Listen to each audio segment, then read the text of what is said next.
안녕하세요, 황금돼지입니다. 안녕하십니까, 임장마신입니다. 자, 이번 달에도 월간 황금돼지 영상으로 찾아뵙고요. 6월호 한번 준비된 내용 한번 말씀드려 보겠습니다. 이제 표지 건물은 대표님 건가요? 내 손자 거야. 내가 낳은 자식이. 저희 수강생이 최근에 건물을 준공을 했어요. 굉장히 이쁘죠? 표지로 한번 써봤습니다. 본격적으로 내용 한번 살펴보도록 하겠습니다. 제일 먼저 매매 추이부터 한번 볼게요. 요거는 주택 건물입니다.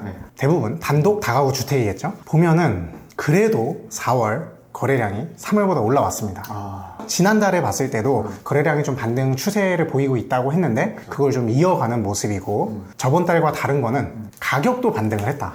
드디어 지난달까지는 거래량은 올라오고 있었는데 표를 보시면 1, 2, 3월 가격이 계속 떨어지고 있었어요. 근데 이번 달은 이제 드디어 반등이 좀 나와서 다시 상승세로 좀 바뀌었고, 그러니까 뭐 싼 것만 거래되다가 이제 거래가 좀 되니까 가격을 이제 매도자가 좀 올려도 이제 거래를 하는 그렇죠. 그런 이제 시장이죠. 그 다음에 과거 2년 전 데이터를 한번 보시면 2021년 평균 평당가가 대략 한 3,500 정도 되는 것 같은데 그거를 이제 넘어섰죠. 그걸 딱 바닥점으로 찍고 올라와 있는 그런 모습입니다. 그래서 아직 뭐 사실 취득세 중과가 완전히 풀린 것도 아니고 뭐 대출 규제가 완전히 완화된 것도 아니지만 어쨌든 이거는 뭐 실수요든 개발이든 어떤 그런 목적을 가진 분들의 매수세가 확실히 좀 늘어난 건 맞다. 아무래도 이제 뭐 금리 인상에 대한 그런 분위기가 조금 이제 가라앉은 것도 있고. 그렇죠. 현재 지금 촬영 기준일이 6월 초예요, 여러분. 근데 이제 실거래가 기준으로 팩트만 가지고 얘기하기 때문에 일단 4월까지 해서 보고 있는데 좀 상승으로 전환되는 분위기인 건 확실한 것 같습니다. 그럼 이번에 이제 상업용 부동산 한번 보겠습니다. 상업용 부동산도 올해 1월을 저점으로 해서 거래량은 좋아지고 있었고 이번 달도 지난달과 비슷한 거래량이 나와줬어요. 그리고 시세도 마찬가지로 반등 추세를 보이고 있죠. 그래서 이것도 보면은 2년 전 가격은 이제 지지를 해주고 있다. 작년 상반기에 좀 폭발했던 그 정도까지는 아니지만 매수세도 확실히 올라와 있다. 이렇게 보고 이제 근생 쪽은 1금융권에서 핵심지 같은 경우에 금리가 지금 4% 중반까지도 좀 내려간 상황이에요. 한참 작년 말에 막 금리 6%다 뭐다 할 때 보다는 운영하기가 좀 수월하죠. 금리가 낮아지면 요구 수익률도 같이 낮아지다 보니까 이제 그만큼 거래할 수 있는 물건들이 좀 많아지는 것도 있겠죠. 정리를 하면 매매 쪽은 확실히 좀 좋아지고 있고 온기가 돌고 있다. 그래서 이게 이제 하반기까지 계속 좋아질지 지켜보시면 좋을 것 같습니다. 저희도 사실 주택이든 근생이든 이제 매물을 저희가 찾아보기도 하죠. 임장머신이 임장 찾아서 저희가 수강생들한테 보여드리기도 하는데 그 당시에는 조금 약간 갸우뚱했던 물건들이 지금 다 소화가 되고 있습니다. 그래서 제가 물건을 한 작년 12월부터 올해 2월까지 검토했던 물건이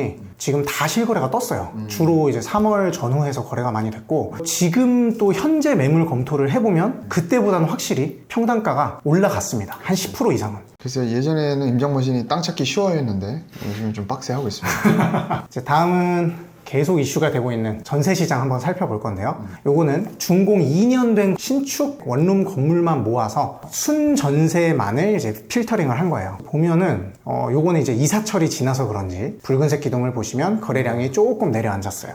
전통적으로 이제 원룸 시장에서 이제 성수기라고 하면은 거의 한 7, 8월, 12월부터 3월 그때가 이제 좀 성수기인데 4월이면 이제 사실은 이제 좀 성수기는 끝났죠. 끝나서 전반적으로도 거래량이 많진 않죠. 그럼에도 전세를 또 빼셔야 되는 분들이 있어서 그런지 전세가도 조금 내려온 모습이고 매월 말씀드리지만 사실 가격 변동폭이 커 보이지만 1억 2천에서 1억 3천 사이에서 움직이고 있는 거라서 진짜 역전세가 났다. 그 정도로 꺾인 건 아닙니다. 여기서 하나 말씀드릴 게 사실 2022년도부터 인허가 물량도 계속 줄고 있어요. 착공하고 이제 준공되는 물량 자체가 줄어드는 영향도 좀 있을 거예요. 절대적으로 원룸의 물량 자체가 줄어들다 보니까. 그래서 그런 걸 좀 참고해서 보시면 좋을 것 같아요. 다음은 신축 빌라입니다. 빌라는 진짜 계속 안 좋긴 안 좋은 것 같아요. 뭐 별로 말씀드릴 게 없어요. 거래량 반등도 사실 약했고 그럼에도 불구하고 이것도 마찬가지로 4월에 조금 꺾였는데 가격도 뭐 이렇다 하게 코멘트할 게 없이 그냥 계속 좀 지지부진합니다. 우리가 흔히 알고 있는 전세 사기에 대해서 딱 직격탄을 맞고 있는 딱 그 분야다 보니까 아직도 전세 사기에 대한 그런 무서움이나 그런 여론들이 아직 가라앉지는 않은 것 같아요. 그래서 그런 것도 좀 눈여겨보면 좋을 것 같아요. 빌라 시장이 이래서 그런지 아파트는 사실 뭐 조금 전세가도 반등이 좀 나왔거든요. 그래서 그쪽으로 수요가 이동을 하는 것 같아요. 확실히. 특히 이제 뭐 3룸 같은 경우에는 좀 오래된 아파트랑 가격이 어느 정도 겹치기 때문에 그쪽으로 수요가 많이 몰릴 수 있죠. 그래서 시세는 이렇게 간단히 마치고 저희 또 월간 황금돼지에서 다루는 이달의 정책 이슈 한번 다뤄보겠습니다. 방금도 얘기했지만 전세 얘기는 뭐 매달 빠질 수가 없네. 그러게요. 저희도 좀 지겹기는 한데 사실 안 다룰 수가 없죠. 그치. 계속 이슈기 때문에. 제가 사실 매달 그 달에 3가지 꼭지 뭘 뽑을까 이제 고민을 많이 합니다. 요 전세 시장은 항상 말도 많고, 특히 요즘에 이제 국토부 장관이 그 언행이라고 해야 되나? 이제 말을 이랬다 저랬다 해가지고 뭐 에스크로니 뭐 개스 사실 그만큼 전세 사기도 많고 이제 거기에 대해서 정부에서도 많이 규제를 하는 것 같아요. 그래서 이 전세라는 게 이참에 없어질 거냐, 없어지는 게 사실 불가능하냐, 그거 가지고 여러 전문가들이 얘기를 한 걸 제가 또 기사로 갖고 와봤어요. 다들 생각들이 다르죠. 국토교통부 장관님은 분명한 건 전세 제도에 대해서 계속 부정적으로 얘기를 하고 계시고, 그렇지. 뭐 최상욱 커넥티드 그라운드 대표님, 부동산 쪽 채널도 많이 나오시는 분인데 이분도 전세 폐지를 지금 주장을 하고 계시거든요. 근데 제 생각에는 전세의 지금 약세장이 얼마나 갈지는 모르겠는데 완전히 없어지지는 못할 것 같아요. 어쨌든 전세에 대한 수요는 분명히 있거든요. 또 이제 임대인 입장에서도 전세를 놓는 걸 편하게 생각하는 분들이 많기 때문에 완전히 없어지지는 않을 것 같고, 이해관계자끼리 좀 계속 제도는 좀 보완해 나가지 않을까. 그치. 이게 전세를 활용해서 일부 어떤 특정 임대인들이 조금 약간 사기를 의도적으로 악의적으로 하는 경우가 있어서 그건 사실 잘못됐죠. 잘못됐고, 그 임대를 놓고 목돈을 받다 보니까 이제 그거를 나중에 어떻게든 빼줘야 되는데, 사기칠 의도는 없었는데 시세가 떨어지면 이제 그러면 이제 역전세가 나는 거니까, 그럴 때 이제 임차인 입장에서는 사기가 아니냐라고 하는데, 뭐 그 반대로 시장이 오를 때는 임차인 입장에서는 또 계속 올려줘야 되잖아. 못 올려주면 또 그것도 사기냐? 또 그건 아니잖아요. 그러니까 이게 상승기든 하락기든 사실 문제는 좀 있는 것 같아요, 전세가.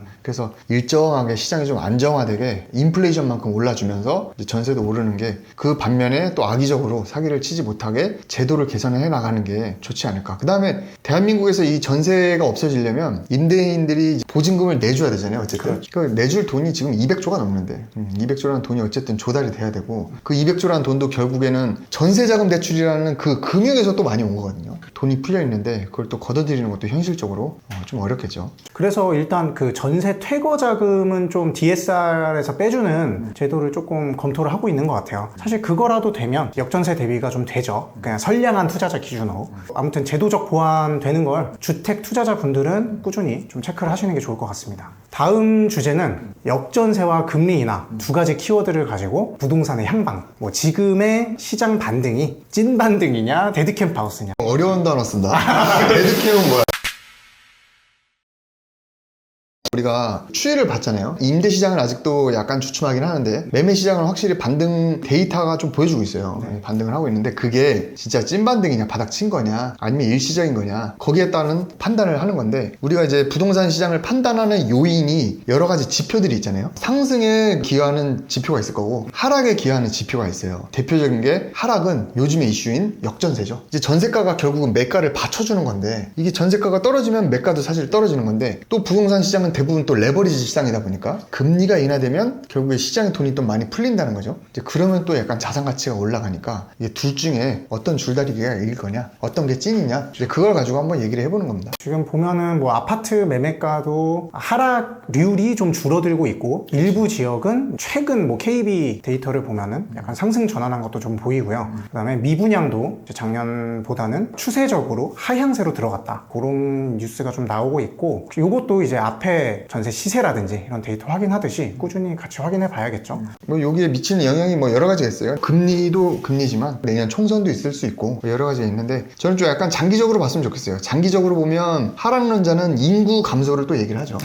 네. 그 다음에 상승론자는 그럼에도 불구하고 인플레이션, 결국에 화폐 가치는 하락하니까 여러 가지가 있는데, 제가 볼 때는 둘 다 틀린 말은 아닌데, 우리는 장기 투자 관점에서 봤을 때 보유 기간을 오래 가져가는 건 맞는 것 같고, 그럴수록 약간 인구가 감소되지 않는 약간 핵심지 위주의 투자를 하면 좋지 않을까 생각을 해요.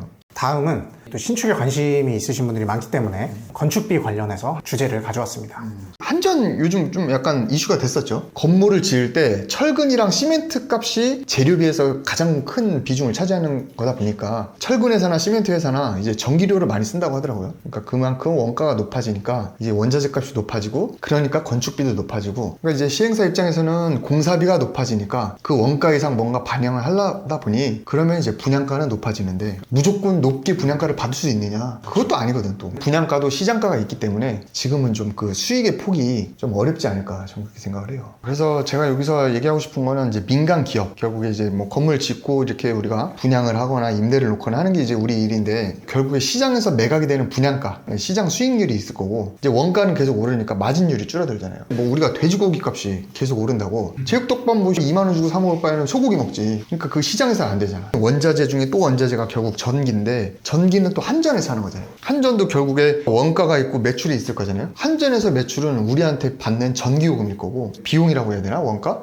직원들 월급도 있고 뭐 유지관리비가 있겠죠. 근데 그게 오른다고 무작정 국민들한테 매출만 올릴 것이냐. 그 한전이 공기업이고 오블리스도 오블리제라고 하죠. 어쨌든 국가니까 지금 뭐 적자라고 하는데, 지금 국민들한테 계속 원가를 떠넘기는 것보다는 이제 한전에서 자체적으로 좀 투명하게 좀 공개도 하고, 그런 거를 좀 혁신적으로 원가를 좀 절감을 해서 좀 국가에서 좀 본질적인 걸 좀 신경 쓰면 좋지 않을까.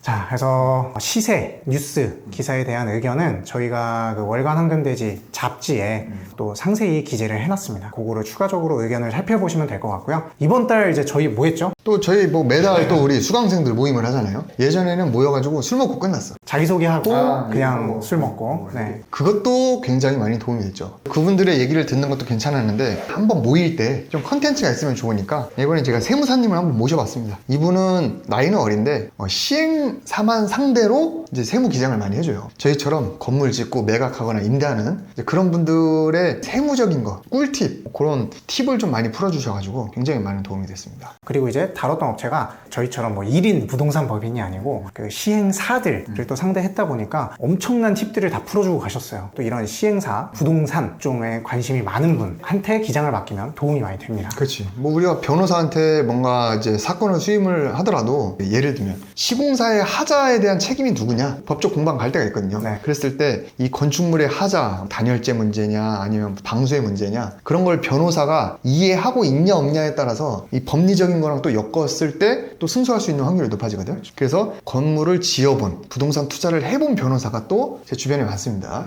자기 업을 좀 이해할 수 있는 그런 전문가를 만나는 게 굉장히 중요하다. 네.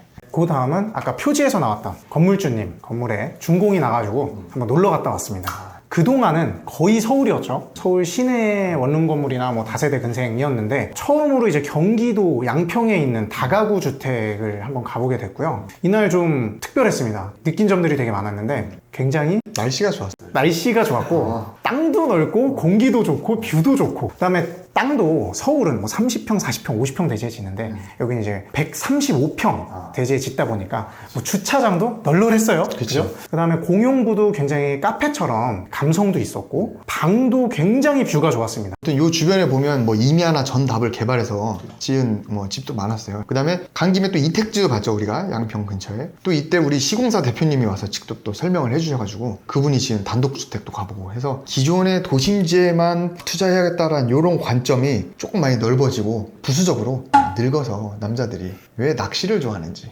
왜 그렇게 전원주택을 선호하는지 아직은 30대지만 아직 이해는 간다. 네, 감성이 있더라고요, 단독주택만에. 자, 그리고 원래는 저희가 월간 황금돼지 맨 마지막에 부지 추천을 했었는데 새로운 서비스를 한번 론칭해봤습니다. 새로운 서비스를 런칭하면서 기존의 서비스는 폐지를 했죠. 이제 거래량이 반등하고 많아지니까 좋은 땅을 찾기가 힘들다, 임장머신이. 그러다 보니까 기존에 여러분들이 갖고 있는 땅을 우리가 한번 분석을 해보자. 그것도 좋은 스터디가 되고 실질적으로 더 도움이 될 수도 있어요. 그죠? 네, 또 이제 쌍방으로 소통하는 그런 차원에서 가지고 계신 땅이라든지 보고 계신 매물이라든지, 경매로 좀 보고 있는 매물이 있는데 여기에 신축을 해보고 싶다든지, 그런 고민되는 땅이 있으시다면 저희 네이버 카페에 오셔서 요거를 신청하시면 수강생이든 비수강생이든 무료로 계획 설계 도면이랑 사업성 검토까지 해드리는 서비스를 런칭을 했습니다. 그렇죠. 저희가 뭐 맨날 이걸 할 수는 없고, 신청을 해주시면 바로바로 해드리면 좋겠는데, 이제 현실적으로 일도 많고 하니까 일주일에 한 건씩 선정을 해서 리포트를 이메일로 드리고, 이제 그 자료는 저희 수강생들이랑 스터디를 같이 하면서 공부하는 용도로도 쓰려고 하고 있습니다. 많은 관심 부탁드립니다. 날씨가 굉장히 좋아요. 임장 가기 딱 좋은 날씨예요. 좀만 지나면 더워서 못 가. 그래서 이럴 때 또 시장이 찐 반등인지 가짜 반등인지 모르겠는데, 아까 뭐 데드캠프? 데드캠 바운스요? 데드캠프 하시? 그게 뭔지 모르겠는데, 여러분 어쨌든 임장 다니기 지금 최적의 시기인 건 확실합니다. 놀러 갈 겸 건물도 좀 보고, 부동산 가서 비타오백도 좀 얻어먹고, 그러면서 공부도 하고. 부자들은 다 부동산 투자를 합니다. 투자는 어차피 평생 할 거고 부자 되길 원한다면 평소에 관심 갖는 게 중요하다. 그 평소가 지금이다. 꾸준히 관심 갖고 임장 많이 다니시기 바랍니다. 감사합니다. 네.